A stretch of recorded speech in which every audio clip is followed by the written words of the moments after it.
Incoming transmission. Oh no.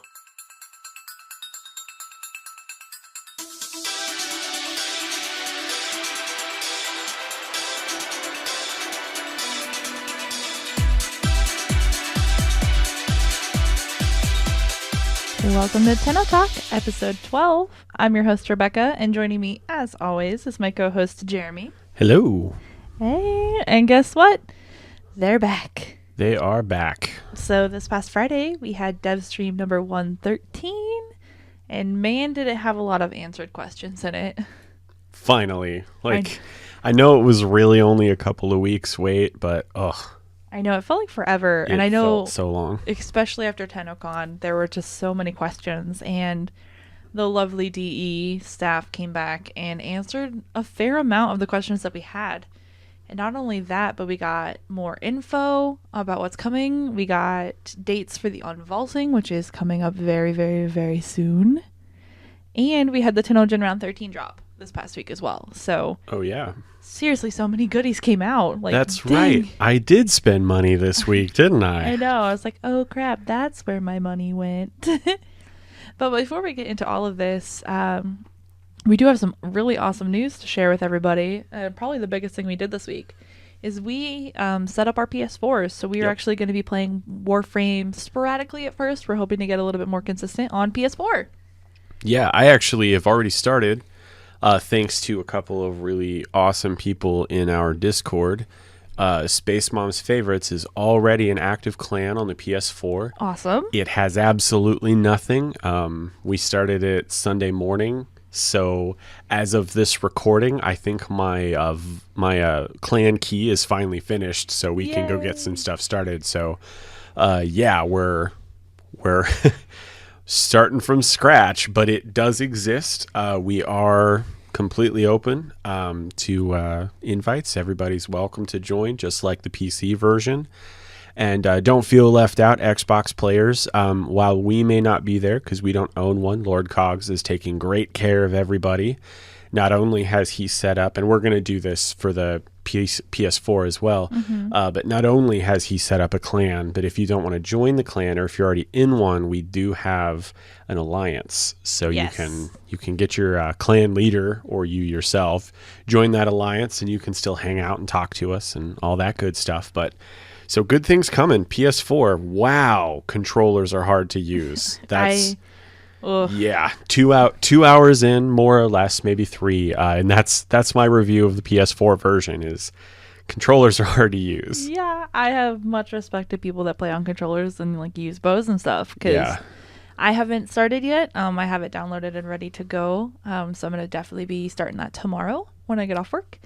So yeah, I'm really excited. And like Jeremy said, we'll drop our information to add us in Warframe on PS4 below as well, and that'll be on the website, and that'll also be in the Discord. So feel free to add us in Warframe, and we might not be on every day in there because PC will still remain our main console of choice. Yep. And our main place where we are going to be playing and streaming from until we get a capture card. But we do, we are going to hop on and hang out with you guys and, play a little bit. And we are going to be the little nooblets over there because we're going to have nothing.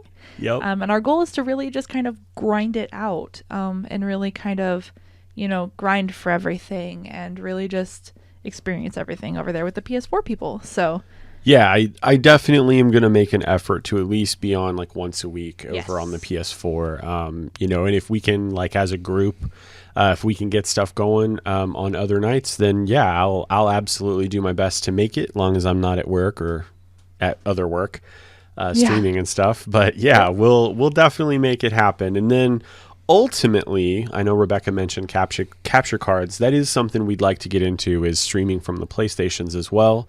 Maybe choosing one of our streaming nights to stream from the PS4 or the Switch once that is a real thing and in our hands. So but we know the community's branched across all the consoles, and we would like to start streaming from some of the others. We don't own an Xbox, unfortunately, so it's on our list. It is going to happen, but it's probably going to be a while. Yep. But our goal is to start doing a little bit more with the consoles as well. And not only trying to like help foster some really cool communities over there, but really just to have fun, because we notice as our community has been growing, we do have a lot of console players out there. We have a lot of PS4 and a lot of Xbox, and we even have people that have joined our Discord that are super excited for the Switch. Yeah, we do have a couple. So we really want to make sure that everybody is feeling really welcome within the TennoTalk family, and everybody has somebody to play with, and that's something that we've been striving for. And luckily we have some great officers and moderators that have really stepped up and really helped out. So big shout out to everybody.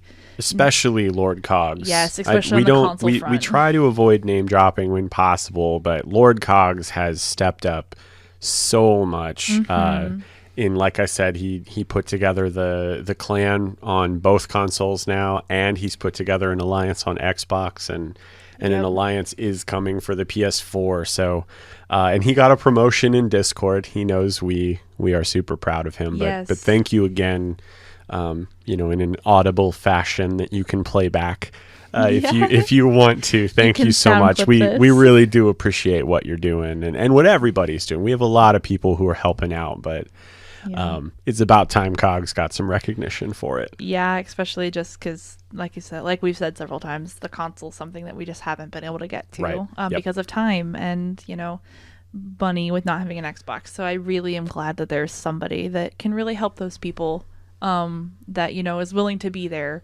and kind of help guide New Tenno through the Xbox and now the PlayStation 4 experience. So yeah. But other than that, when it came to this week, I think the main thing that we've been doing ever since at least this weekend, once we found out about Nidus Deluxe, has been grinding relics for plat and then just preparing our wallets in our budget for the unvaulting. Yeah, just getting ready for that. Nidus Deluxe, because it is coming. Oh yeah, it's coming quick. That and the unvaulting, which I guess is really exciting. We can go ahead and jump straight into that. So if you guys didn't know, the Prime Vault is opening up again on the 24th. So it's literally happening pretty much when this episode comes out. So get ready for it. And it's called the Brains and Brawn, which one is the coolest name ever. I love they went there. Like, it's so cheesy. Like, it truly is cheesy, but I love it. So the pack is Rhino and Nyx, and they're selling it both together with their full sets. They're selling them separate, and they're also selling something called the accessory packs. So this is something that I know the community has been really wanting. And one, good on you, DE, for actually not only delivering it, but asking what, a while back, I know we've mentioned this before, asking, what price value it's going to be. So looking at these, I don't know which one I want to land on, actually, if I'm going to be picking one up. I don't know. What do you think, Jeremy, when we're looking at these? Yeah, that's kind of so it's kind of up in the air for me. So I think if you don't have the frames, I do actually, so just before anybody thinks like I'm, concerned about anything, if you don't already have both of these frames, I do believe this pack is worth it. The dual pack? Yes, the dual pack, the full thing, because Rhino himself is one of the better frames in the game. Yes. And Rhino Prime is a better version of one of the better frames. Not a lot better. I mean, if you don't have it, you don't have it. Yeah, it's just a couple stats. Yeah, but he is, a little bit better. I also think he looks a lot better. His helmet is hit or miss, but the Prime, most of the Prime's special, they have a special ability where one of their powers looks a little different. His is a huge upgrade over regular Prime, or regular Rhino, I mean. Yes, which is his iron skin, if I remember correct, right? Yes, so regular one's iron skin's studded armor, these little pyramid bits looking things on it all over him. And then Prime, it's this liquid metal coating. And I'm not sure if it's your energy color or if it's your fourth slot, the accent color, but I believe it's one of the two. But yeah, so I do think it's worth getting. And Nyx, I'm biased, but Nyx is one of my favorite frames. She's also Space Mom's favorite frame. So, and I mean Rebecca Ford. But yeah, so you get 1200 plat, you get Rhino and Nyx, you get the Bolter Prime, which is a nice little machine gun. Bolter itself is one of the better guns for like early Star Chart stuff. Yes. And I know for a long time, Bolter Prime was the meta gun. Really? I didn't know it was the meta. It was the meta. Now it's moved on, but it's still a very good gun.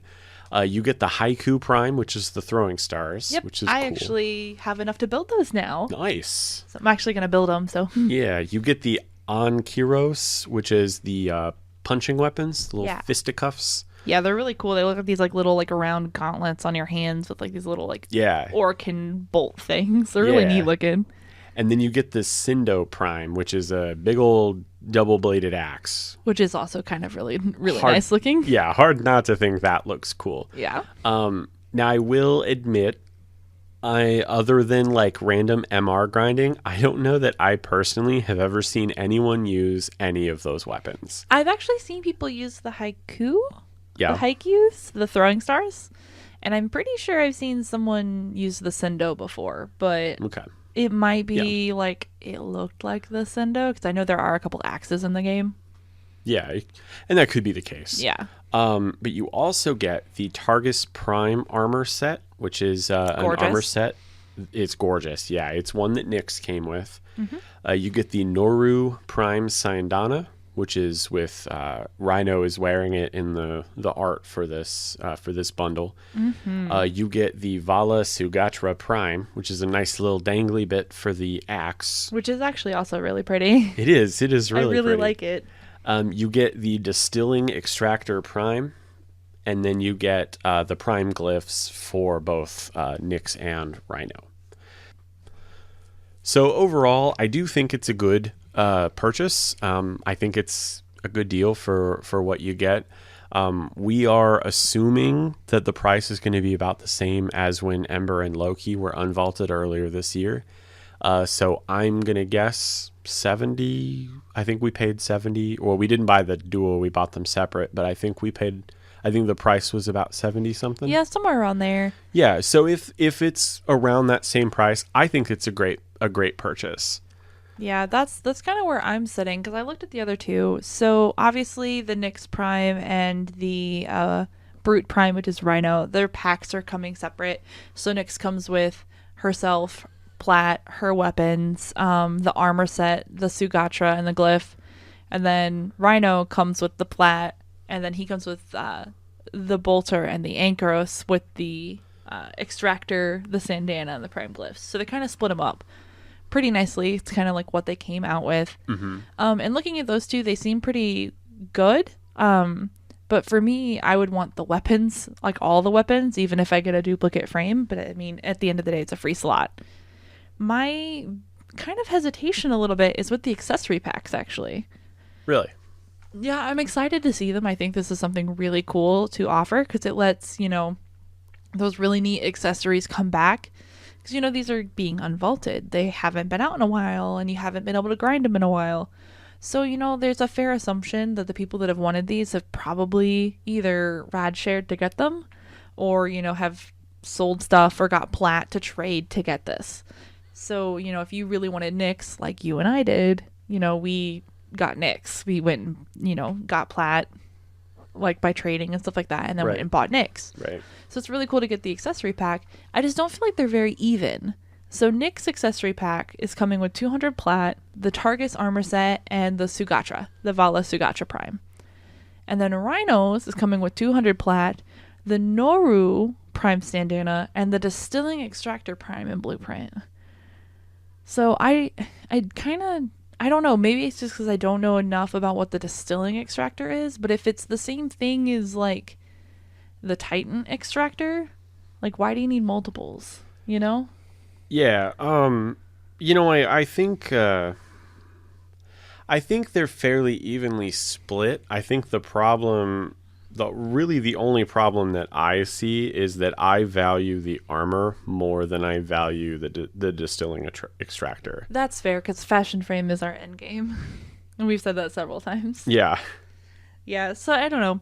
I think if I am going to pick up one of these, what I'm probably going to pick up, and I know it's more money, but I think I would pick up the dual one. I mean, I already have Nyx Prime, but I don't have Rhino Prime. I don't have the Bolter. I'm just now building the Haiku, and that's only because I got really lucky with some rad shares. I don't have the Ankros, and I don't have the Cindo Prime. So that's, 4 weapons plus Rhino Prime plus like one of those weapons I'm already going to have. So it's an extra weapon slot plus an extra slot from Nyx plus the armor set and some sandanas. I don't know. I think that's the best deal here for like what I'm looking for, because I'm also really wanting the MR from it as well. And I would never turn that around. So real quick, I did just look it up live on the air. Yee.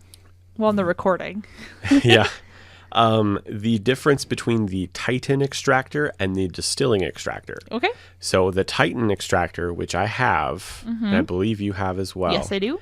Is high quantity of items. Okay. The distilling extractor is high quality of items. So maybe like the more rarer items? So there's some arguing back and forth on the forums whether or not it is actually enough of a difference to make it worth it. I'll leave that up to people to decide. But yes, it does look like at the end of the day, it's not a bad thing to have both. Having the Titan doesn't mean you don't need the distilling. There is a difference between the two. That's actually really interesting. So if I'm looking for maybe the chance of getting a lot of polymer bundles, I'd send the Titan. But if I'm looking for like neurodes, I'd want to send the distilling one. Yeah, because it's the rarer mat. I actually think that's going to change my opinion a little bit. I think does. So Rhino's accessory pack is it's fair. Yeah, it's fair. Yeah. I still think that makes me want the dual pack. Yeah, I mean, I'll admit, like, oh yeah, okay, that's cool. But as someone whose primary outlook on this is fashion and then functionality, yep. If I had to pick between just the 2 accessory packs, I'm still going to go with Nyx personally. Yep. The Sindana is very nice for Rhino, but the armor set is so good looking. Yeah, I want to see that armor set on Nova. Yeah, I want to see. Well, I mean, I'm probably going to put it on Nyx first, but I'd want to see it on all of my frames. But I think, honestly, I do still think I'd get the dual pack. You would still get the dual as well? The only thing that would keep me from getting the dual pack, because I already have Nyx and Rhino. Yeah. So it would just be 2 slots for me. The only thing to keep me from that is, and I'm super tempted to do this, is to get the Nyx Prime pack herself for my PlayStation account and get the Nyx Prime accessory bundle for my PC account. Wait. I thought we said we weren't spending... I thought we just said we weren't spending money on the PS4. I know, but it's Nyx Prime. I know, it's just like one of his favorite frames ever. I mean, until the Revenant comes out. Ghost beards. We'll get into that later. Yeah, so the cool thing about these, if you don't end up wanting to get the packs, they are going to be dropping their relics again, which interestingly enough, they're dropping in the Void, which they said is kind of like a throwback to the old place that you used to have to get your relics. Yeah, well, it's not the relics. That used to be where you'd grind for your primes. For the primes. Yeah. You went to the Void to grind that stuff out. So that was before, and I don't remember exactly I didn't know exactly how it worked. But yeah, you went to the Void to grind it out, and then when they added the relics system into the game, that sort of moved it out from just the Void into the rest of the world. So it's kind of nice that you have to go back to the Void again just to get your relics. Yeah, it's super appropriate. So those 12-hour Mott survivals. Let's go, guys. Let's get a party together. Hey, maybe not 12 hours, but I would be all for an extended Mott to get some of these once it comes out. Absolutely. Yeah. We'll get some Nyx and Rhino Primes going. Yeah, because I mean, I want to grind out Rhino Prime, but I also really want the weapons. Which, I mean, I can grind out the weapons too, so I guess maybe the accessory pack is the best. I mean, to be completely honest, that's what I'm going to do, I think. I think I'm going to get the accessory pack because I don't need the frames, at least on the PC account. I don't need the frames at all. They would just be frame slots, and I actually don't even really need those right now. Yeah. Currently. That changes, of course. I do not have the weapons, and I don't have the weapon slots, so that's going to kind of sting a little bit once we start grinding those out, but we can grind all that out.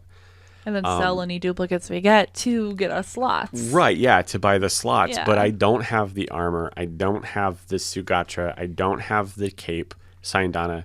And I don't have the extractor. So I'm thinking I might buy both accessory packs for the PC account. Yeah, that's... And the more I think about it... Call it a day. I mean, I want the duel. And part of me wants the duel because of the plaid as well. Because then I could, beef up my slots and my loadouts and stuff. Right. But at the end of the day, I could just play the game and get it as well. I don't know. I'm very conflicted about this. So I'm really interested if anybody else is conflicted or if anybody else is like, I'm buying the dual pack or I refuse. I'm going to grind it out. So I'd like to know what you guys think. I will go back and say, though, if you've got the money, that dual pack is really good. Yes. Because Rhino's going to get you so far. Like, I mean, Rhino's like... quote unquote meta. Yeah, he's the staple in so many parties. You're never gonna get told like, oh, Rhino's terrible. He can even handle spy missions. Oh yeah. If you're clever.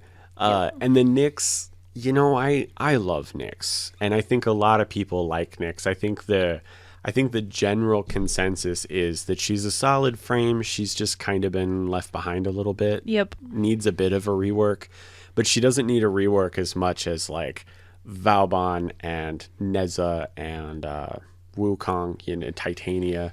So, she's not bottom of the barrel either. She just doesn't, she kind of falls through the cracks a little bit. Yeah. So, and I think she's a really solid frame. So, I think so. I've never had anybody say like, oh, you're playing Nyx. Like, I mean, it's always like, oh yeah, Nyx. Cause now all the enemies in the room are fighting each other instead of me. Like, it's solid, she's a good frame. Yeah, so I definitely think it's worth it if you have the money and you want to support them and you want to get it. Yeah, definitely get them.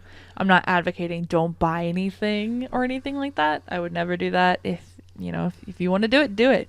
I think for me, I'm actually gonna try to do the grinded out route. I know we had several people that were in our Discord that when Limbo's Prime Access came out, within less than 24 hours of Limbo Prime Access, they had ground out every single piece of Limbo and all of the weapons and had them building. Yeah, I think.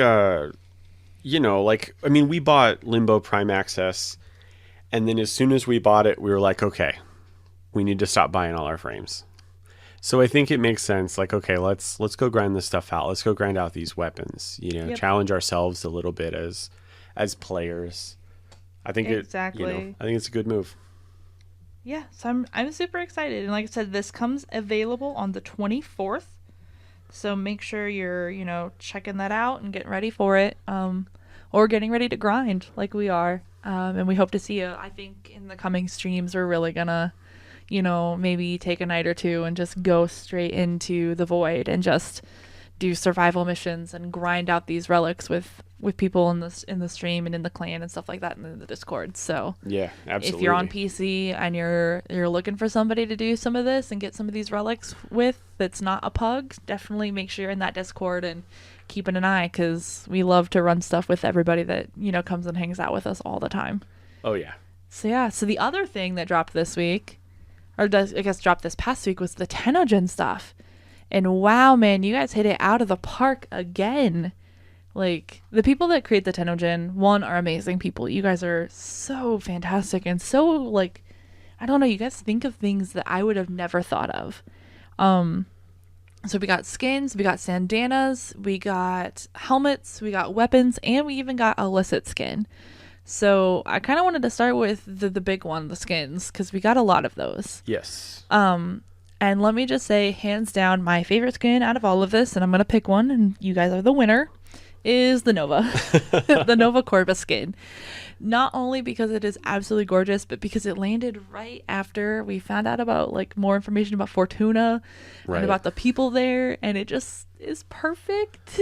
Yeah. And it dies so well. Yeah, it dies well. It looks good. You can still tell it's Nova, but it looks... Like, they took the Corpus theme and they really kind of ran with it in a really cool way, and I love it. Oh yeah. Plus, it actually also really looks good with Nova's Prime details put back on. Yes, it does. It looks really, really good, especially because the coverings on the back where those jets are for, like, her staple jets on her back, those coverings fit perfectly, and it's just amazing. So huge shout out for me, at least for me, to Frelling Hazmat, the guy that created this. You're absolutely amazing.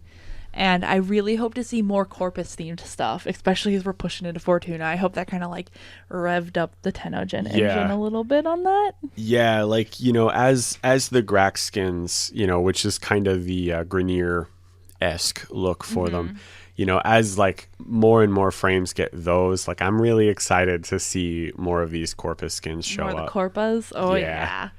So that was my winner. Yeah, that's definitely up there. I'm kind of torn as far as like picking a winner. I'm a little torn between the Grax Necros, which is just so like my inner edgelord like peed himself when he saw this because it's so good. Well, I don't think it's also an inner edgelord, but I just think it's a very interesting design. Yeah. Like the bandages are really cool. The way the top piece on the chest fits, the leg spike things. I don't know. As a whole ensemble, it's really cool the way it comes together. And I really like it. Definitely. Yeah. And the helmet is easily... Well, actually, I don't think the helmet is necessarily the standout bit. I think it's the bandages. Yep. But the helmet is just so good. It's so nice. But the Blade of the Lotus Oberon skin... Yes. The more I looked at it, I played around with the dye and stuff, and it's become one of the better skins in my opinion. With a shout out to the Rhino skin. It is super plain. It's very straightforward, but I think it's one of Rhino's best helmets. The metallic trim on his armor is really good. And, sometimes plain is not a bad thing. And I think this Rhino skin definitely proves that. Yeah, minus my distaste for the Rhino codpiece that is on every single frame. Because it's very iconic for him. I get it. The codpiece is definitely distracting. I will give you that. Every single skin is so distracting. But I do recognize the simplicity of it. Plus, I've seen people running it, and it dyes really well as well. Mm-hmm. And going back to the Oberon skin, I love not the tartan, but the I don't even remember what it's called. The tabard? Yeah, the tabard on the front, and it has that weird stag tree looking thing.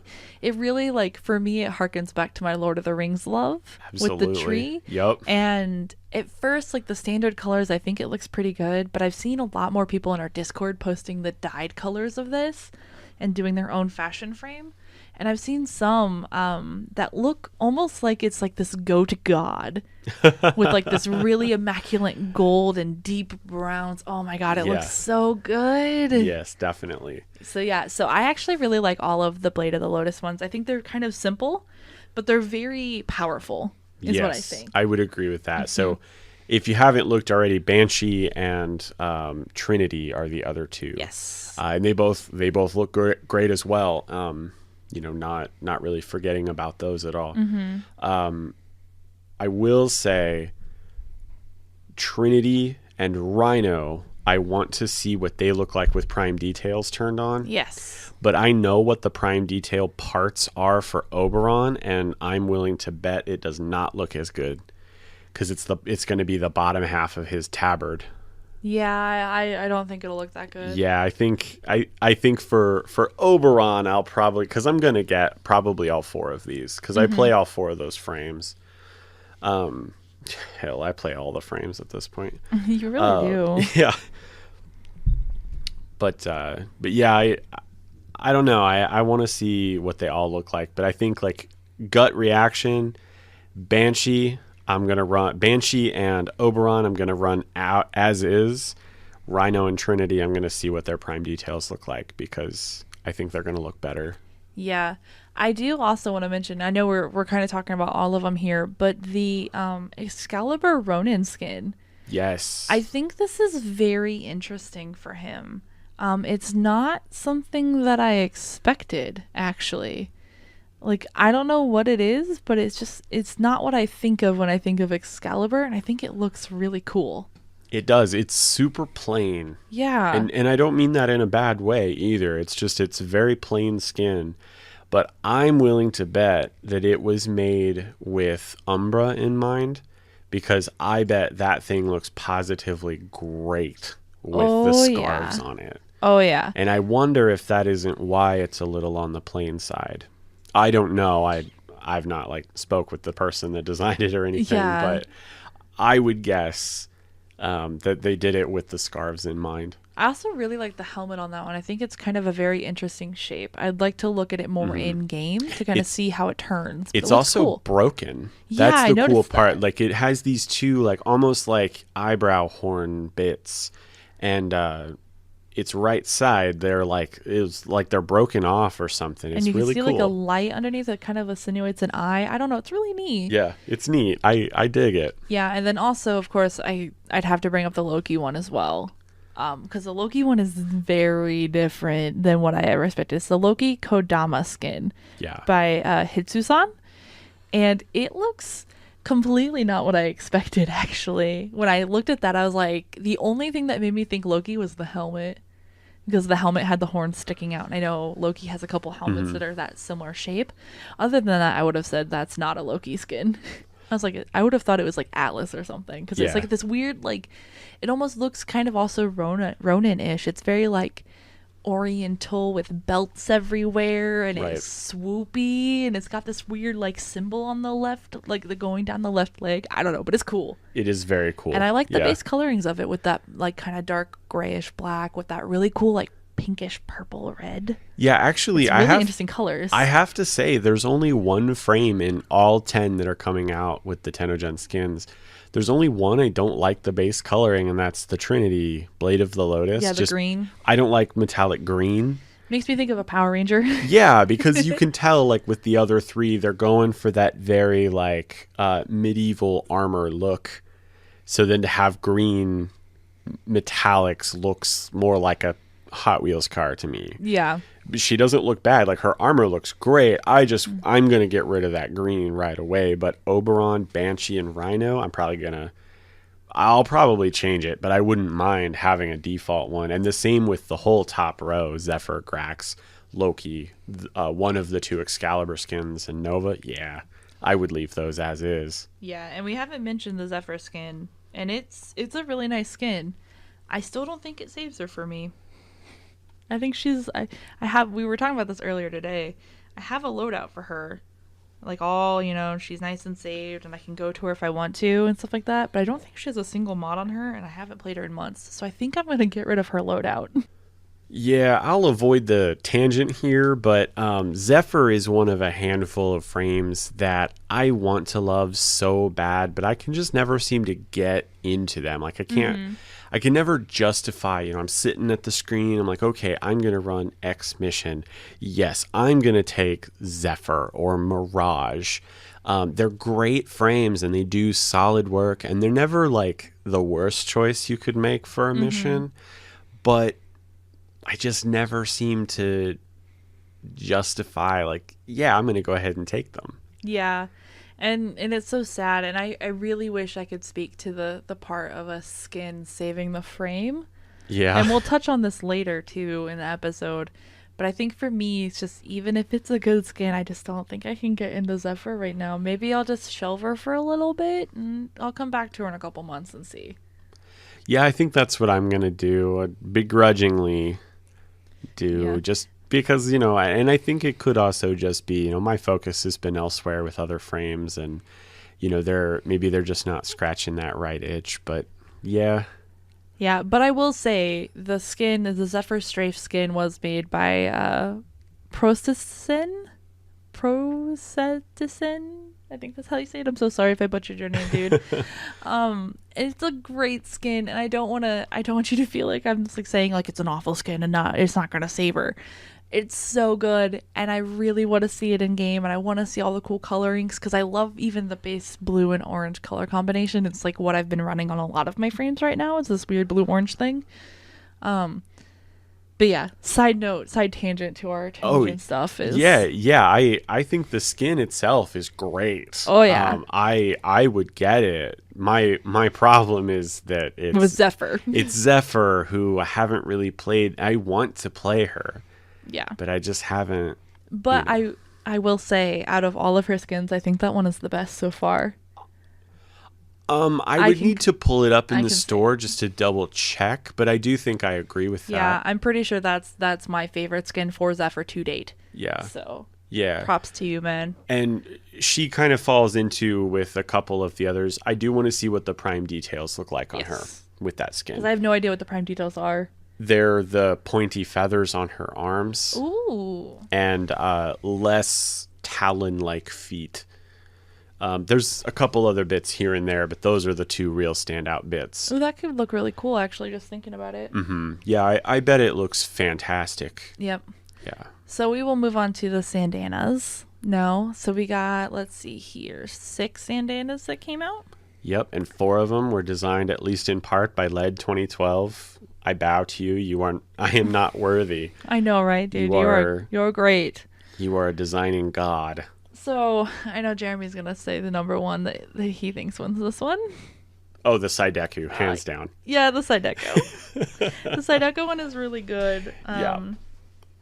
It's fantastic. I love that it's kind of off center a little bit and has this really gorgeous like metal and this really good color fade when you dye it. Just dang, that sandana is gorgeous. Yeah. Wow. Oh yeah. Everything about that one. I like the fade from the default is white to blue, but mine is like white to brown, I think. Yeah, like I think a it's gray a white to a brown. yeah.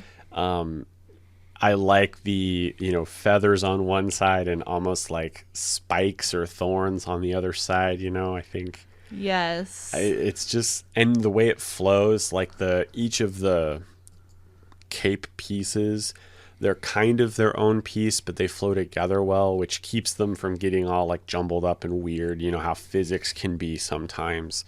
It's just so well designed, and I love offset stuff when it's not perfectly symmetrical. I'm a big fan of that look. So now I can put it on all my frames. Yes. I think one of my favorites, and I sadly haven't gotten it yet because I'm waiting for it to find that perfect click moment where it clicks with the frame so perfectly, would be the Sildarg Sandana that was also by LED 2012 and Damon Star, which is actually the person that we highlighted last week. Yes, it is. With our frame. He actually helped design 3 of these. So awesome to see you're still working in the community stuff, especially with designing stuff. That's awesome.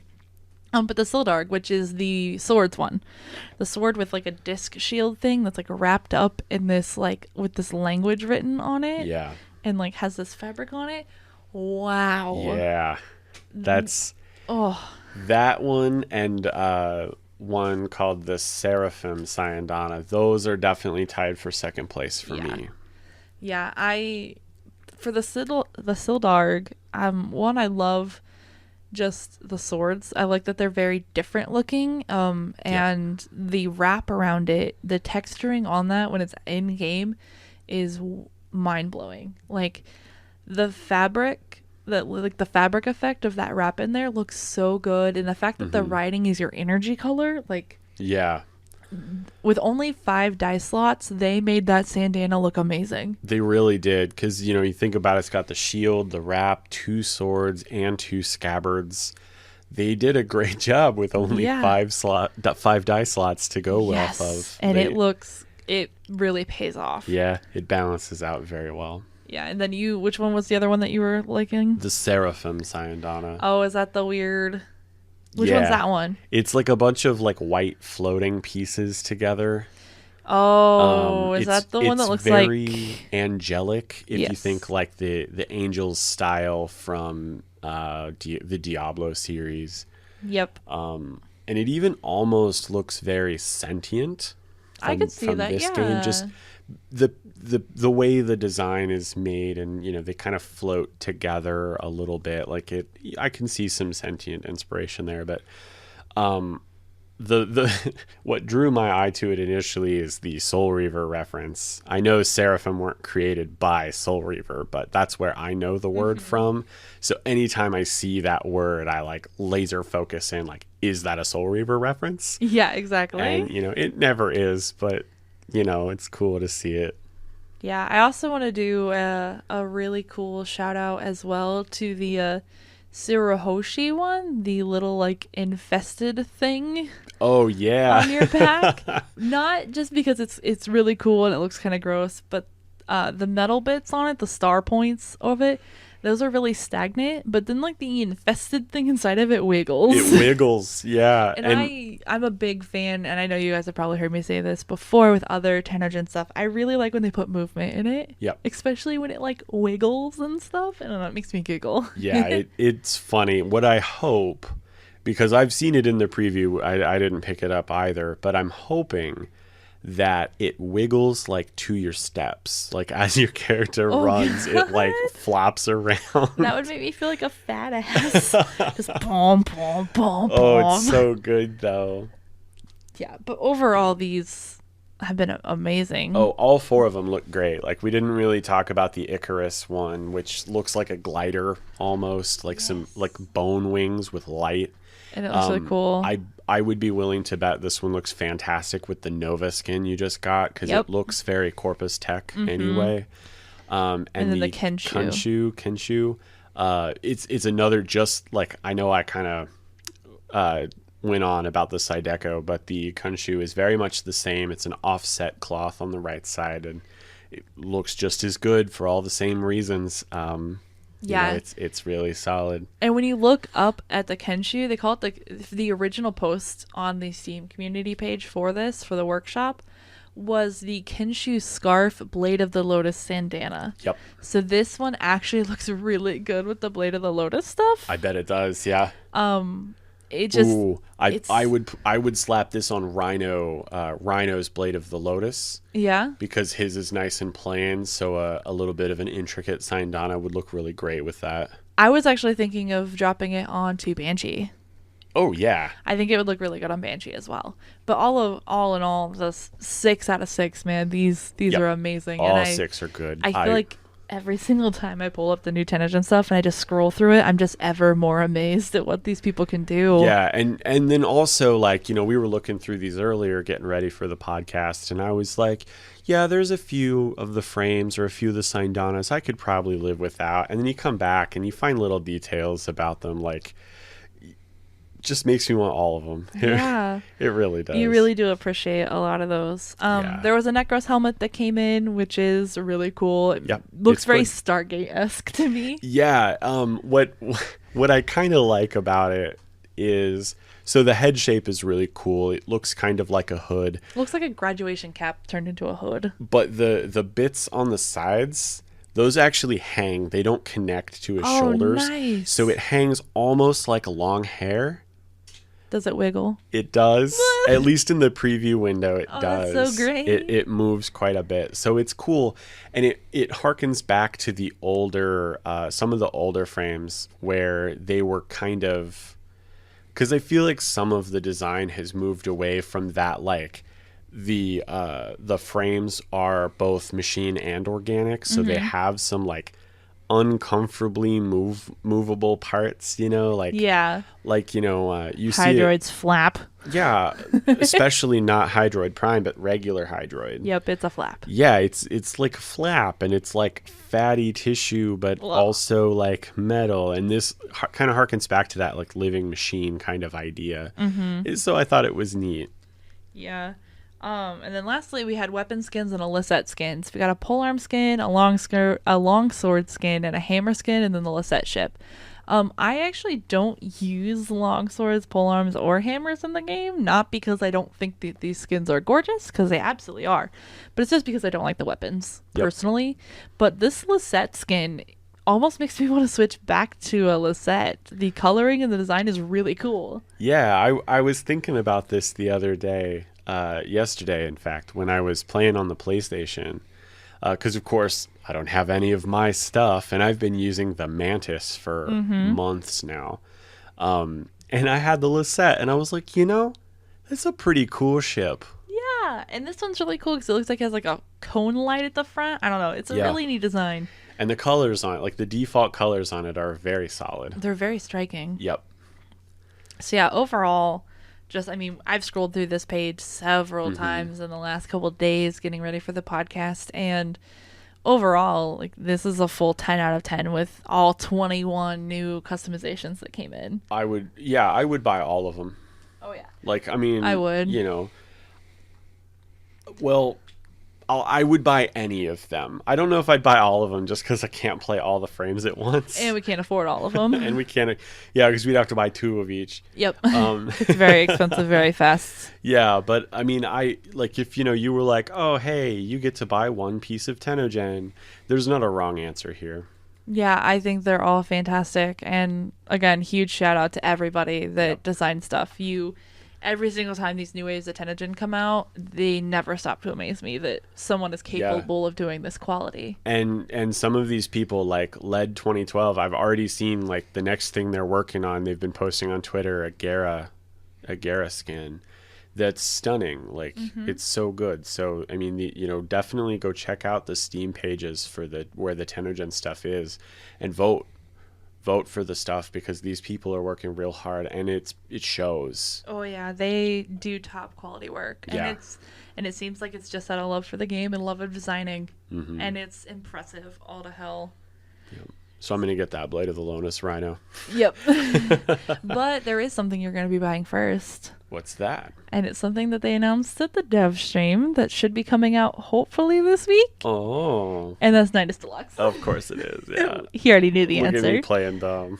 Yeah, look at you playing Nidus Deluxe. And I know I said it earlier was that for, that sometimes a fashion frame could be more important enough to try the frame again. And I hate to say this, but I think Nidus Deluxe skin is gonna make me play Nidus, because it's so pretty.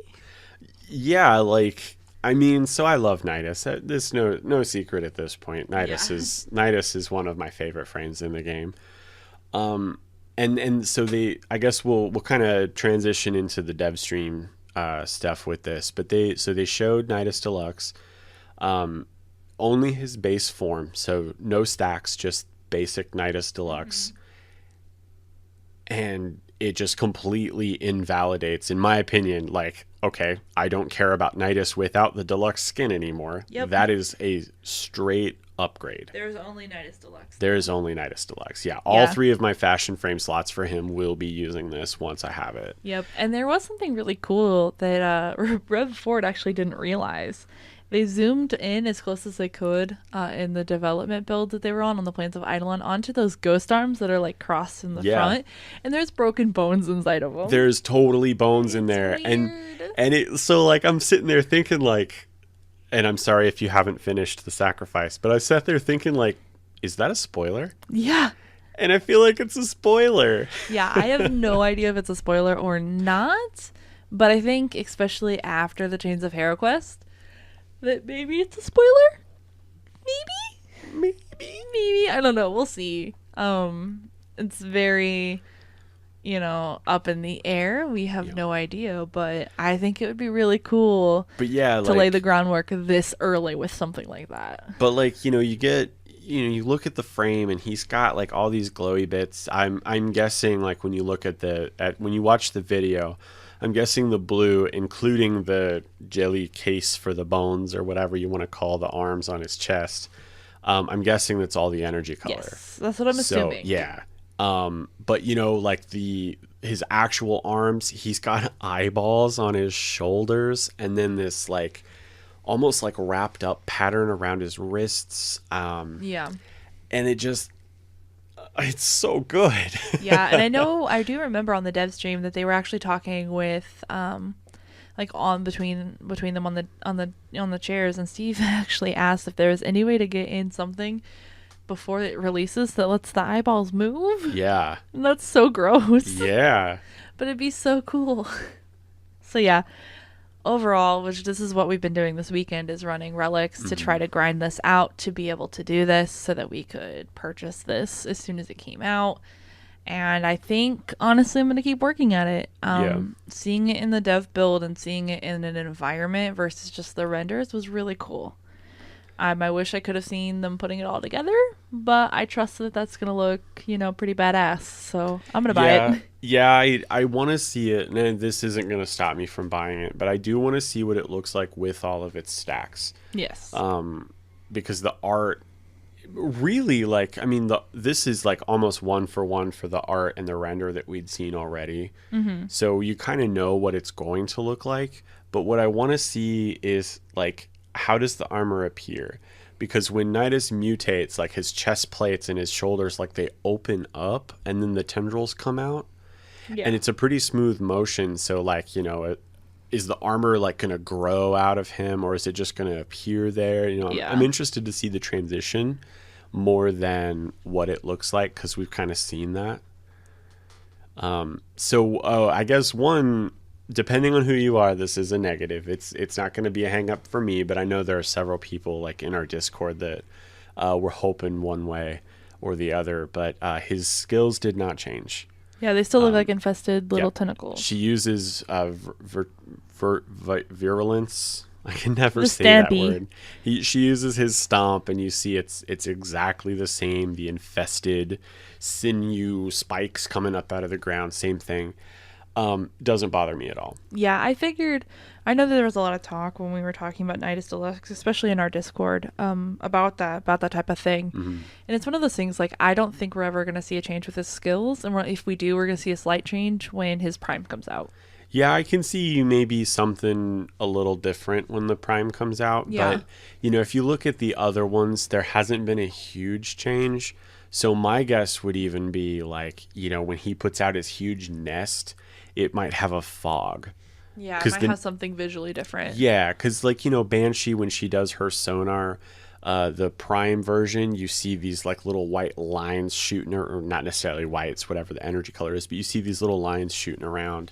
Rhino, we talked about, it's just the texture of his iron armor. Yeah, for iron skin. Yeah, it's pretty minute like stuff. Oberon, instead of the grass, it's flat. It's like weird it's ferns. Yeah, so it's pretty minute stuff. So I don't expect to see, like, a huge change in how Nidus's skills look, but they might, you know, they'll change something. Yeah, it'll still look like an infested area.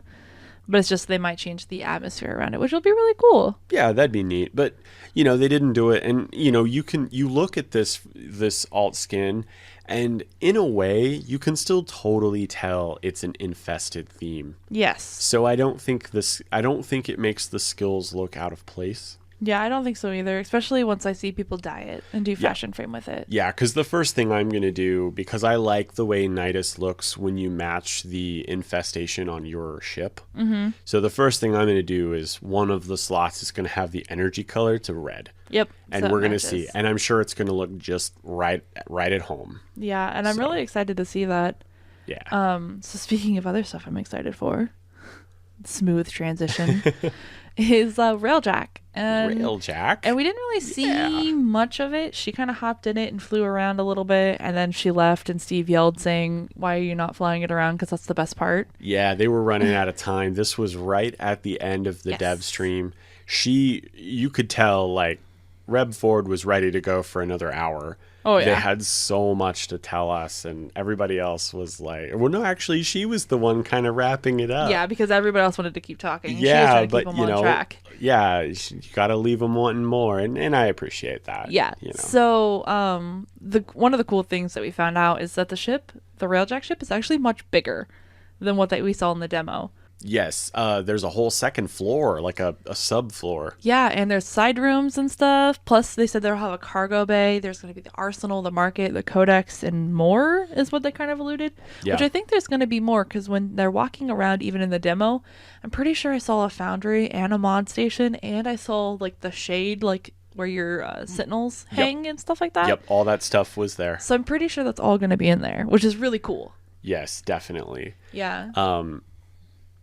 And then, so one thing they showed for that, like you said, they didn't dwell too terribly much on it because they were running out of time. But they did say, and this is really cool because we kind of touched on this last week, there is going to be a way to tackle Railjack stuff solo. Yes, I thought this was really cool. Yeah, because, you know, I made kind of a big deal about how, you know, I'm never going to pug this because it's going to be a nightmare. Well, obviously, someone at DE had the same thought that I did, because they're going to make it so that you can, as you're using the research stuff for the Railjack itself, you'll be able to unlock mods that use automatic targeting, and they did say like Ordis is going to be your co-pilot, which is awesome. Yeah, right? Like I'm kind of wait. tempted to do that just to see what it's like, but like I just want to hear all the puns. I know. I hope they do a whole new set of voice lines for the Railjack. Yeah, I really do Give us hope all so. new Ordis stuff. But yeah, so your guns will automatically target. They didn't say anything necessarily about autopilot.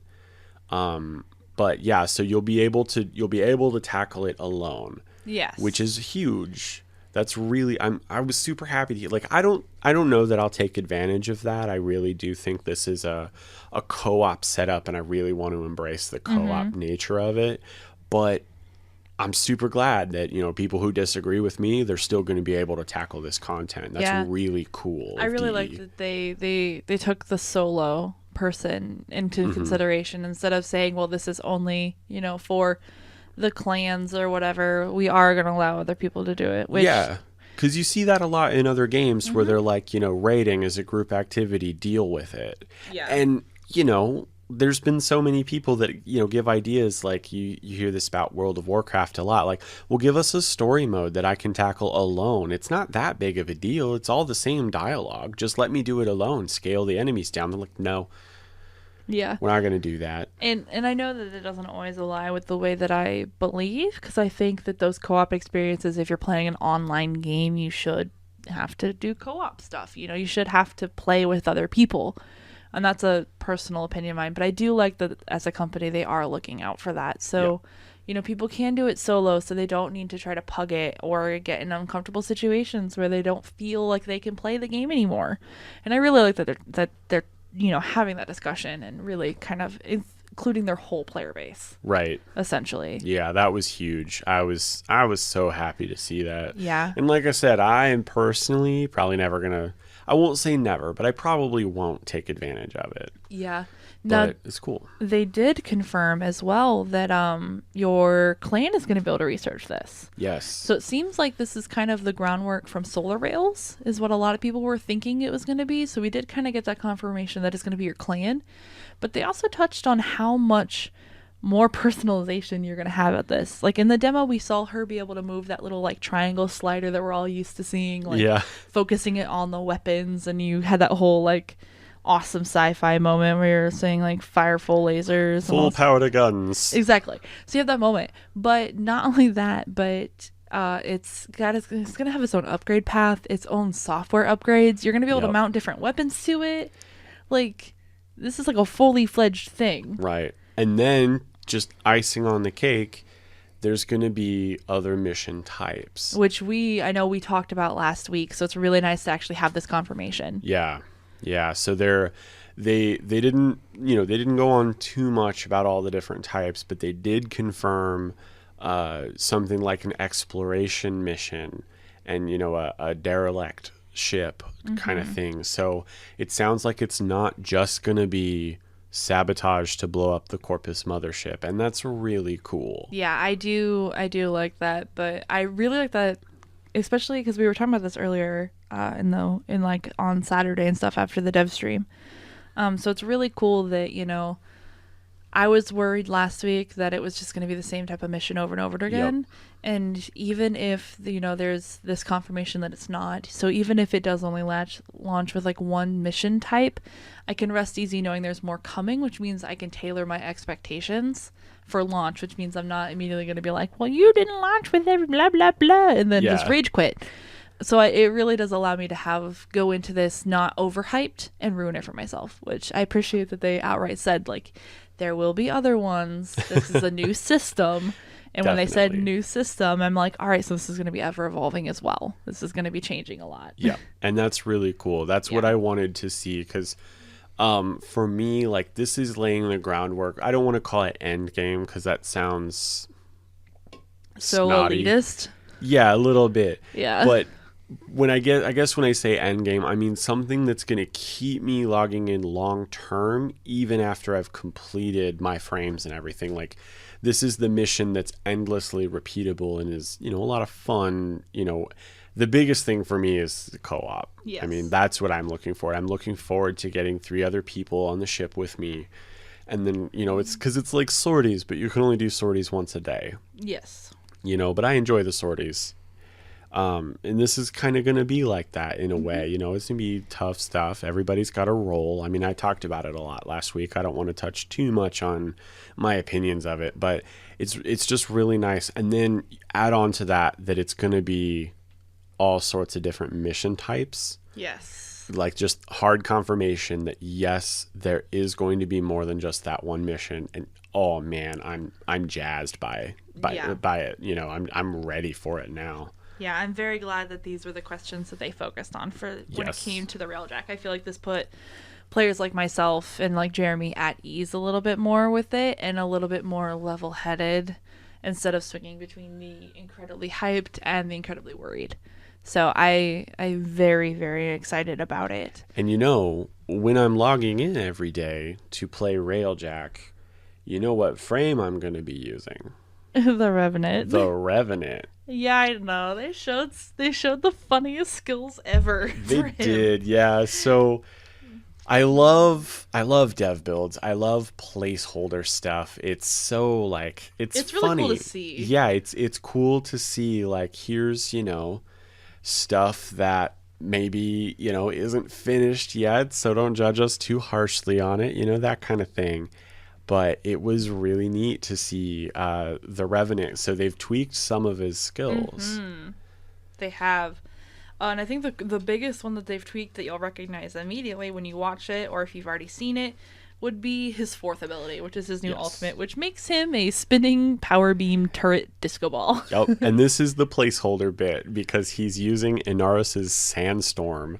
I know, so he's just spinning in a circle. He puts his hands out in a T and he spins around like if you ever watched the 70s TV show for Wonder Woman, that's how she turned into Wonder Woman. Yes! It's so funny. And then there's just lasers But coming out. lasers are flying out of him and just wrecking the area around him. And so it's going to be a great skill, and it's a really neat change that gives him some damage because he was just pure. He was like a better Nyx. Yeah, he was pure CC. And then now they gave him a nice damage ability. So now it's just, and the beard, like it's just pulling me like this. It's like they're like, hey, Jeremy, we're designing a frame for you. Yeah, I know.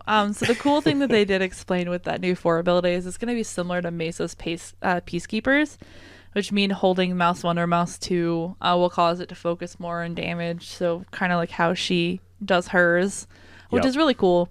And the other thing that I thought was really cool that you saw visually right away is when they used, I think it was the second ability, the one that gives you those like charging armor stuff like that. You saw this energy armor come up and it looked like these Eidolon tree branches like folding up on his head and around him. Oh yeah. It was really, really gorgeous. And I think I love when they're starting to use visual representations for stuff, not only like the HUD updates for like Saren, but like the visual changes. So it's not just let me look at a buff bar and let me see how many counts I have, let me look at the tiny little skill icon in the corner, but instead I get to look at the frame and say, all right, I can see that this is shrinking, so that must mean this is going down, so I need to like take a look. All right, oh crap, I need to recast this, I need to redo this, re-up it. I really appreciate that they're doing visually interesting things with the frames. Yes. Instead of just a buff bar. I agree. Like I like the UI elements, and I think that's a good thing for some frames like Saren because, you need to keep track of your spores. Nidus with the stacks, like after you hit 10 stacks and all of his bodies opened up, then how do you know if you're between 10 and 100? So there are important parts for the UI elements, but I do like that they're also giving frames the visual components. And like I mentioned, Nidus, his body opens up, and then now this guy with these twisty ghost tree arms, it's with very the energy cool stuff. It's so very cool. I feel like he's evolving to like Vlad is, or his codename Vlad, he's the Revenant Warframe. From like when we first heard about him and first saw him, he hasn't changed much, but he has changed a lot. And it's been small things and then like big things like his ultimate ability and stuff like that. And I really like to see that because you can almost see like they're kind of like dialing it in a little bit on where he wants to be. And I think that is shown more from his first ability and the tweaks to that one. So his first skill used to be that you would like use your first charge on something, and then I think like it had to die, and then it would infect someone else, sort of like the spores thing, and that's how you'd get it under your control. I honestly don't remember exactly how it worked, but that's okay because now you cast it and that thing is yours. Yeah, it's like immediate. Yes, so you just do it, and then they run out and start attacking, and anything that they attack becomes yours.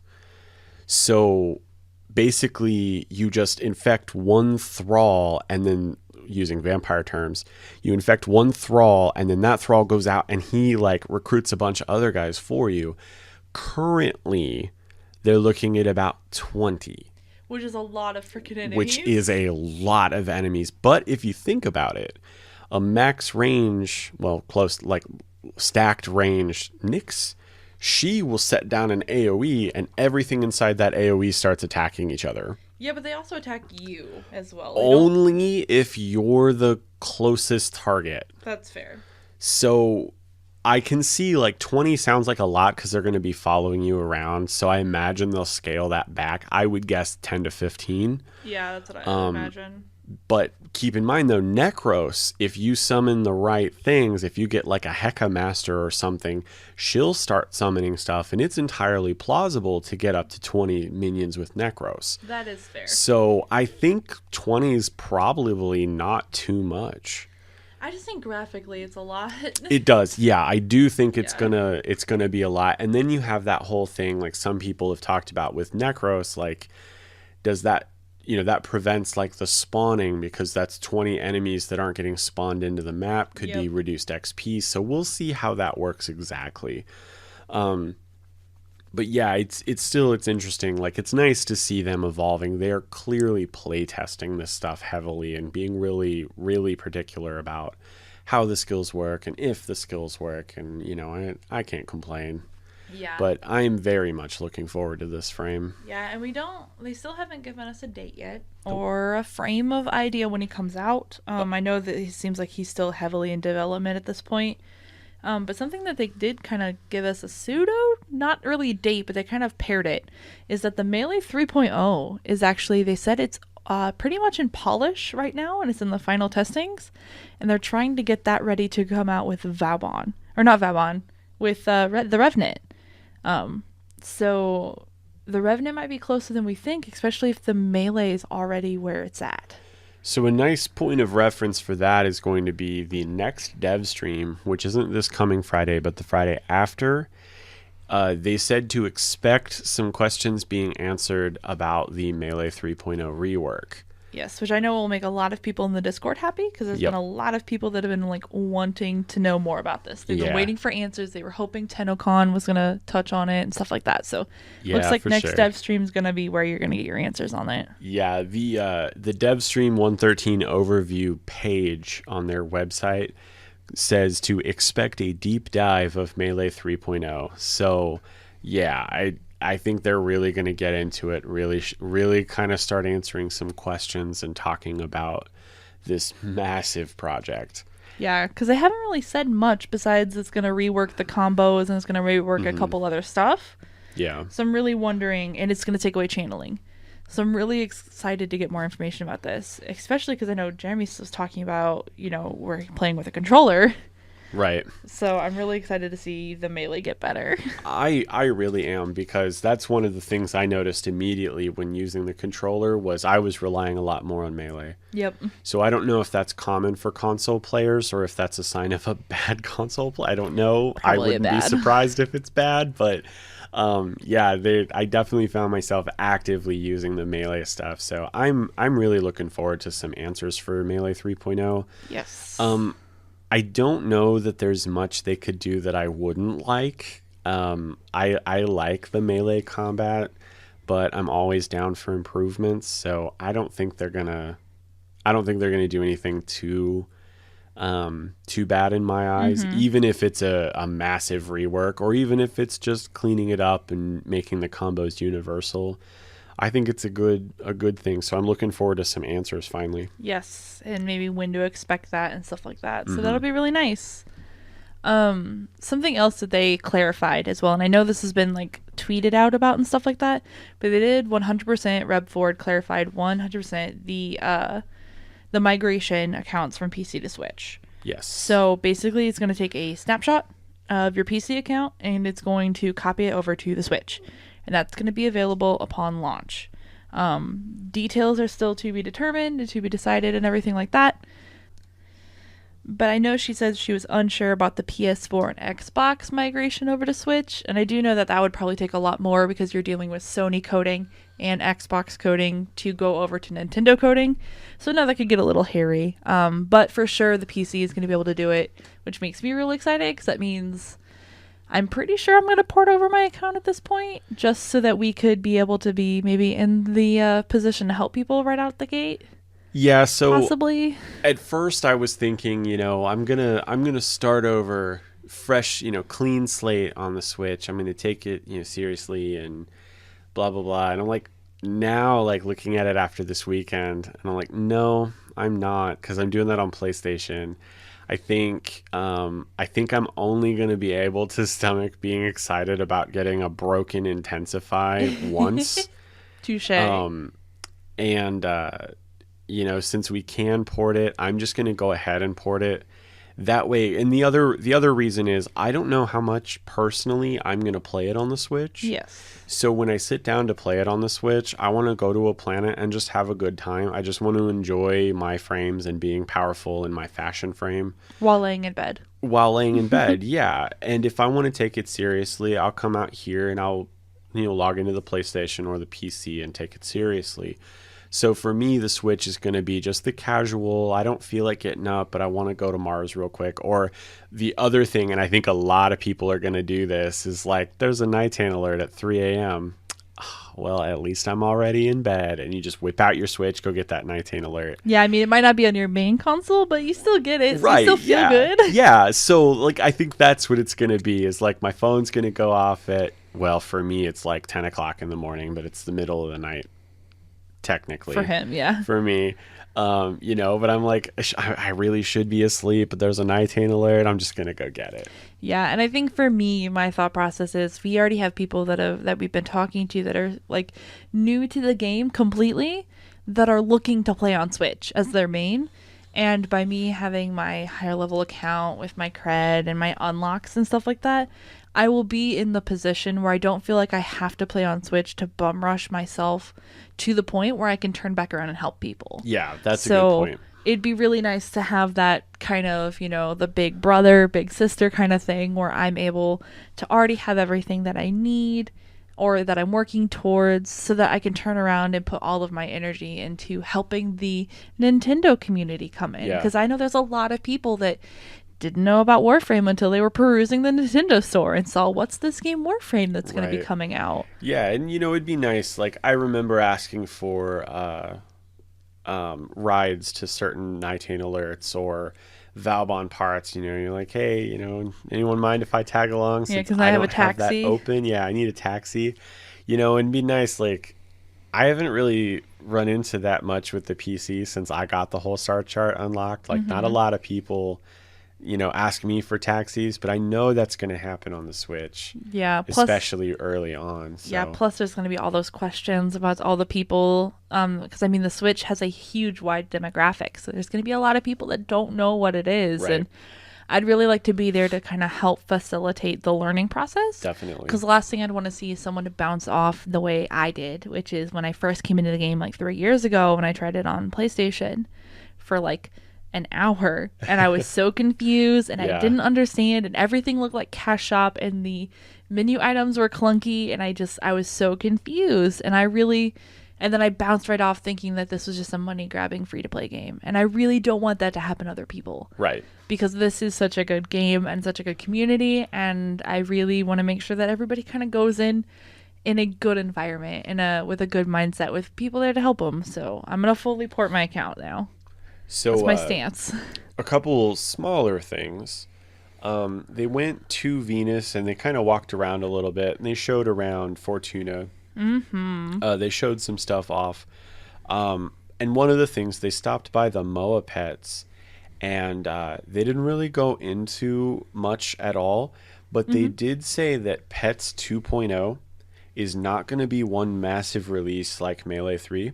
Mm-hmm. Instead, Pets 2.0 is going to be something that's slowly rolled out over time, and we're just going to gradually see whatever these changes are going to be. We're just gradually going to see that kind of as it's ready. So I like that. Yeah, especially with the idea of them introducing the MOAs. Yeah, with Melee 3.0, it needs to be one fell swoop. Otherwise, you'd have like, oh, swords are super powerful right now because they're working on Melee 3. So that Zaw you just spent all this time working on is garbage. Yep.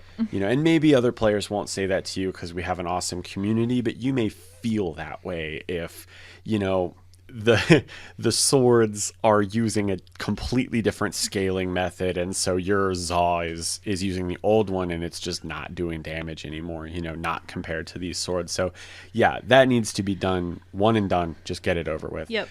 Pets, there are few enough different types of pets that is something they can kind of roll out. I don't see an issue there. Yeah, I don't either, and I'm really excited about it. And some of the other stuff, they actually spent a fair amount of time answering questions about Fortuna and Orvalis for Venus. And some of them went through like progression and the new monsters and some new systems that they're doing and the K drives. And I think one of the really cool things that they showed, and they kind of like accidentally showed, but then showed it at the same time and then talked about it, was that it's going to have an alert level. Yeah. Which means that as you're up there doing stuff, underneath on the left-hand corner under the mini-map, there's going to be a little like UI thing that as there's more alert, as they're more, like the corpus are more aware of you, they're going to start seeking you out. And at full alert level, they're saying that they're going to scour the try to look for you everywhere on the landscape, which is already a big map, including like orbital barrages and stuff. Like, that's intense. So of course, you know, I took a look at that. My first thought was Grand Theft Tenno. I know, right? Because it's the Grand Theft Auto thing. I was also thinking of oh my goodness, why can't I think of the name of it right now? It'll come to you. It will, I think. Keep looking. I never played the game, but you did, and they had a really cool free minigame with the vampires. Infamous. Yeah, it makes me think of Infamous. Yeah. A little bit, like you're like running through the back alleys. Yeah, definitely. So they did mention like if you're a stealth player or you're simply going out there for the echo lore, you have to kind of watch it. Yeah. Watch the alert level, which I think is also a cool thing and also a double-edged sword a little bit, because like for me, especially with the Plains of Eidolon, I'm out there fishing, I'm out there mining, and I get so pissed off when a grenadier freaking shoots me, and next thing I have 4 ships around me. So then I'm trying to run away from the ships and they keep following me, and I just get really frustrated. So it'll be really nice to be able to see the alert level a little bit. But at the same time, I wish they'd just leave me alone. Just let me fish and let me hunt these cute creatures, please. Yeah, but that's the thing is, you know, you make sure that, you know, as a patrol comes by, you hide from them, go stealth or something. And that way the alert level doesn't go up and then no one's chasing you down. Half an hour later, you're still, you know, getting barraged by, you know, from space. Yeah. You know. I will say, though, that's going to be the inner troll in me is really excited for this. Like, hey, guys, let's go out and do echo lures and fishing, and I'm going to piss everybody off. So they hunt for everybody. You're banned. I'm banned. You're banned. You're banned. Unfriended. Oh, don't unfriend me. So another thing they talked about was the progression system. Yeah. So like, kind of like along the lines with the alert levels and stuff like that. They looked back at the Nidus and the grinding, and they kind of said how like unhappy they were about how grindy and isolated the Plains of Eidolons were. So they're learning from their mistakes, and there's actually going to be crossover between the Plains of Eidolon progression and new aspects of like what they're going to be the systems that they're going to be introducing. So the big thing that Steve really harped on is they're not wanting to make the Plains of Eidolon and all the time and the grind you spent there irrelevant. And I appreciate that, because I hate when like a new expansion comes out for an MMO that I'm playing, and suddenly all of the stuff I've been doing for the last 2 years waiting for this expansion suddenly don't matter anymore, because I could have literally just gotten the new expansion and been better off than where I was after playing for 2 years waiting for it. And unfortunately, that is an all too common side effect of having an expansion come out.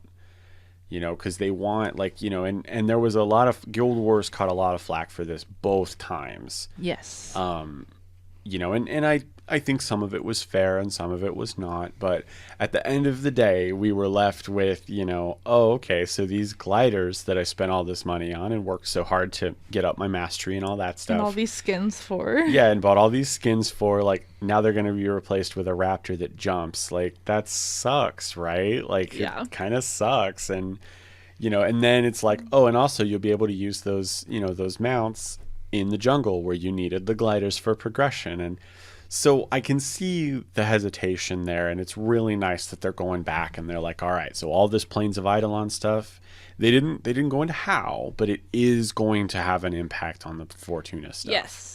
And I think one of the cool, and I keep saying like the coolest, because every single time I look at like all this information, it just keeps getting cooler and cooler and cooler. Yeah. So sorry to reuse that phrase, the coolest thing, because really it is. Like every single time I look at the new information, I'm like, oh my god, this is cool.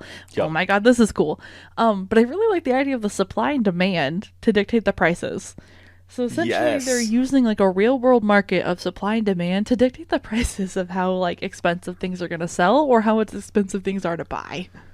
And that is awesome and terrifying at the same time. Yeah, definitely. It's kind of meta breaking, but you could also easily like look at it and see like what the meta is right now. I don't know. I think it's going to be really interesting, and I'm really interested to see how they implement it. Yeah, I'm interested to see if this is something that's going to be reset on regular intervals. Yeah. Like, are we going to see the supply and demand numbers reset weekly or monthly, or is this going to be like when they get around to it, you know? Like I'm interested because I can see the merits for all of it, you know, like in the real world, realistically, nobody goes, it does happen, I'm sure, but no one goes in and says, okay, reset the supply and demand prices, you know? Yeah, that's like high level capitalist manipulation shit, but we're not going to get into that. Yeah, that's not this podcast. Yeah, but you know, like they could do something like that where they're like, you know, and then the good side to that is every week, you know, if they changed it weekly, you know, the smart players will save up their mats and they'll dump them near the start of the week when the prices are still good for that stuff. If they have like a lot of low level stuff, a lot of easy stuff to get, you'd sell that early. And then you'd hang on to the rarer stuff, and that would let people, because I know you're out there, people who love to play the market. Yes. That there's always a community of players that love like stock manipulation and that kind of thing. You like to buy and sell and trade just at the right time to increase your profits. And so if they did regularly reset that, I think that would make those people happy for sure. And I know we were talking to somebody actually earlier today about this, that I think it'd be really cool because, like, you know, we were talking about why they hadn't put an auction house in the game and whether that would invalidate some of the other, like, systems that they have in place right now. And I feel like this is kind of like the answer to it, but it's in a safer environment that's not messing with real world money. So it's a little bit safer for everybody to go into, where people aren't pumping thousands of dollars just trying to, you know, maximize their most out of. Right. And that also keeps like a little bit out of the outside real world money trading away as well. Yeah, I guess we should specify. So the part that's going to be based on supply and demand is actually like the turn-in rewards from the NPCs. Yeah. So when you go hunt or you go fish, or you go, you know, do whatever, and then you come back to Fortuna and you're like, hey, NPC, here's what I did today. Give me standing, please. If you turn in, like, you know, the 1,000th, you know, random fish, you know, random electric fish that everybody else, it's like the easiest one to get, they're not going to give you as much for it. So that's kind of thing. So we're not talking plat. We're not talking about trading to other players or anything like that. This is just to the NPCs. Yes. And probably just for standing.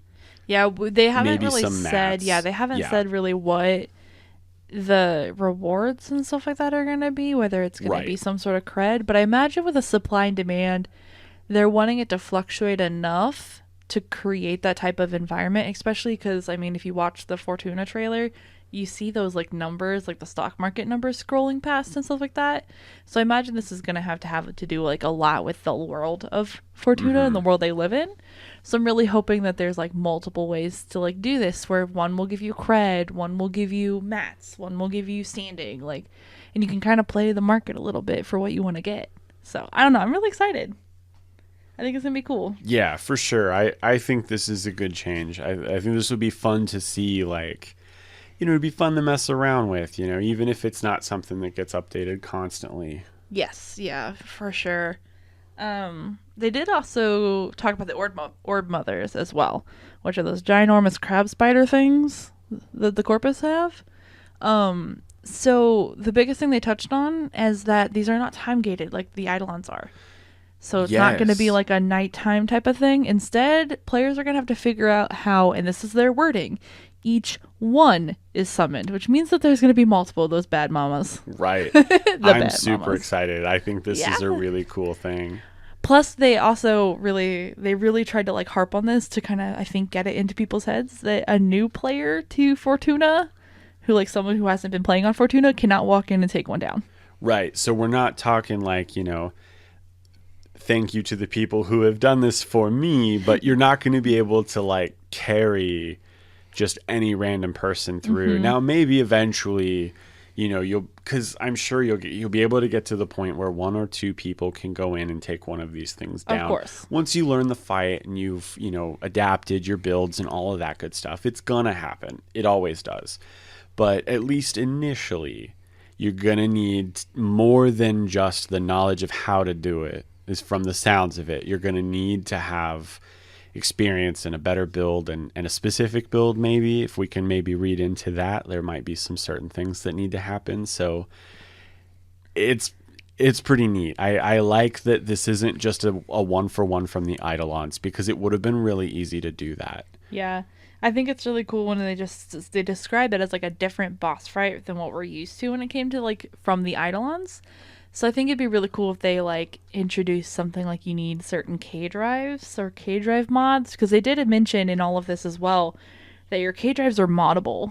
Right. Which means that like you level them up and you get mods for them. So what if they, you know, kind of put the mods in and you kind of need a certain K drive to like jump around and run from the orb mothers to lure it into something? I don't know. It could be really cool. Also, speaking of the K drives, it's such a neat concept. So like the K drive, I can't wait to see how this plays out. So the K drives mini faction inside of Fortuna is a bunch of like anti-establishment punk kids. I know, it's so like 90s. It's so 90s, like 90s like cyberpunk, because you're gonna earn rep with them by doing stuff like tricks, like grinding on poles and stuff. So it's going to be a little, like, you know, like how cool can you be on the board? Oh, you're super cool. You really stuck it to the man. We'll give you a few extra standing. This is like the Tony Hawk game that we all wanted to happen. Oh, can I get like you can make your Tony Hawk comparisons and all that good stuff, and you're Back to the Future 2 and all that. My cool boarding. In your cool borders. Yep. Yeah. But can I get a shout out from the Streak hoverboard racing fans? I'm too young for that. Sorry. No, nobody. Nope, I'm Crickets? Young. Do we have a cricket audio here? Just me. Yeah, just you. Daniel knows what I'm talking about. There was a PS1 era game called Streak Hoverboard Racing that reminds me so much of this. Yeah. Because you played as these like punk teenagers that were like into hoverboard racing. It was just a racing game, nothing else, but it was cool. Yeah, that's kind of like this. I don't know. I'm excited to do some sweet tricks. I think we're gonna have like a trick off or something with the clans. Absolutely. Once we get bigger and, you know, everybody gets a K drive and we can do it. Absolutely. We are gonna have all kinds of fun adventures of just like, you know, we'll have like a set of judges and a set of guards, and the guards just to like clear out all the corpus in the area so that we can focus on the tricks and the racing. Yeah. It's going to be pretty awesome. I really hope that they can, I know that, you know, the open world thing, they usually have like the party limit and stuff, but it would be really cool if they open up the party size for this so you could do like custom sizes, like no more than 20. Oh, no, they're not going to do that. I know, but I could dream, because I think it'd be really cool to have like a clan outing. That's not just 4 people. What we need to do, we need to find out if they're going to let us use the K drives. Oh, man, someone right now tweet at Rebecca. I'll do it while we're recording. Tweet at Rebecca Ford. They need to let us use the K drive in the obstacle course in the dojo. Oh, that's not where I was thinking, actually. I was thinking that we need to be able to do, they need to give us a Venus Captura that can use K drives. Then we can do whatever the hell we want. But you're still going to just have a handful of people in there. That's I'm saying do it in the dojo in the obstacle course. That would be cool. Like put like, oh my God, we could build a skate park. That's exactly where I was going with this. We could build a skate park. Even if they don't put in the obstacle courses, please, Space Mom and Papa Steve, please. Please put in a skate park for my dojo so I can build a skate. Like, I don't even care. Just put like a skate park with like weird, cool space in-ground pools to skate on. Make it happen. Please. That would be so cool. Where you can go and practice your tricks. Yep. Oh my God, I really want this now so bad. Yeah, I need this. Oh my God, I need this in my life. I always say speaking of, but something else that I kind of really want in my real life now is I want a real life Echo lore. Oh yeah. Because I'm not Canadian, but they did say that the bass sound for the Echo lore is a moose. It's so funny. So I want a moose flute. So I can just a moose flute. So I can call them mooses. So yeah, they really did touch on a lot of stuff. And it's funny because they did and they didn't. I know. Because I feel kind of the same way. Like this episode is very much the same as last week's episode. Yeah. Except now this is a little bit more answers and a little bit more excitement and a little less speculation. Yeah, this is more of like they took our questions that we had last week and they answered some of them. Yeah. So now some of our hesitations are gone and now we're like, all right, this is a little bit more exciting now because I don't have to be as worried. Yeah. But I don't know. Overall, Dev Stream 113 was really good. It was. I was pleased. And, I appreciate that they didn't answer every question. And yes. But at the same time, I just want it all to come out. I know, right?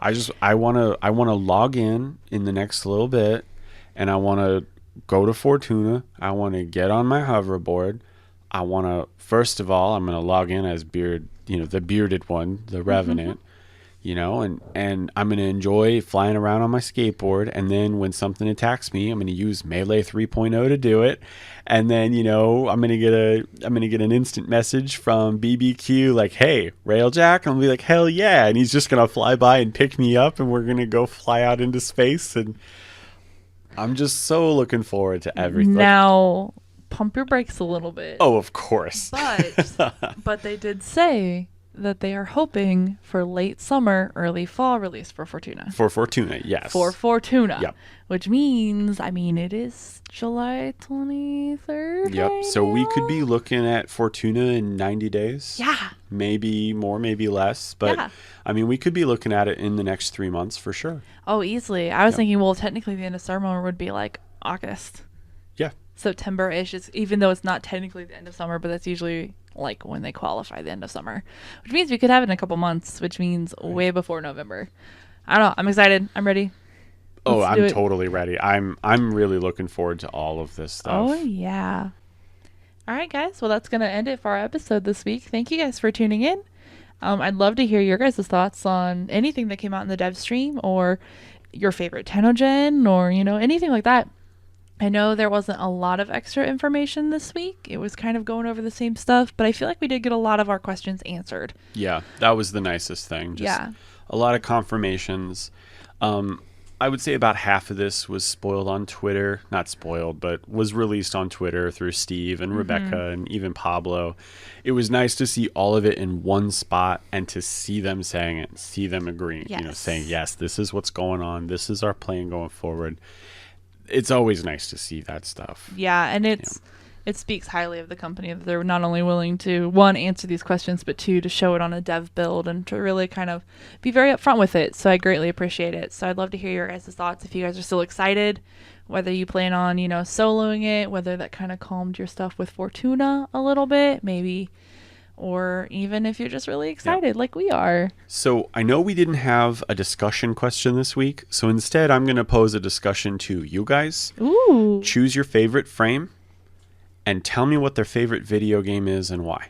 Yeah, so if you've been watching our streams lately, we've gotten into this weird, or even on the Discord, we've gotten into this weird kick of playing these games where basically we take a frame and we kind of figure out either what its favorite movie is, what its favorite video game is. We cast them in a movie role. Yes. My favorite one so far has been all of the warframes are having a pitch in, and then we had to describe like what meal does each frame bring to the pitch in. Yes.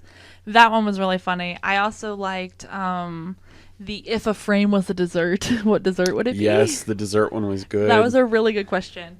So I guess our question to you guys is, and you can feel free to tweet us this because I'd love to hear what you guys thought, is pick a frame and then in the off time when it's not running missions, if it could, what would the video game be that it played? Yep. And the good example is Oberon's favorite game is Stardew Valley. Yep. Or Plants vs. Zombies. Or Plants vs. Zombies was a good one too. Yep. So yeah, just a fun thing. But tell me, like, your favorite frame, what video game are they playing? Yeah, what video game would they be playing? So yeah, I hope your loot is always dropping, the volts are always keeping you sped up, and until next time, stay safe, Tenno.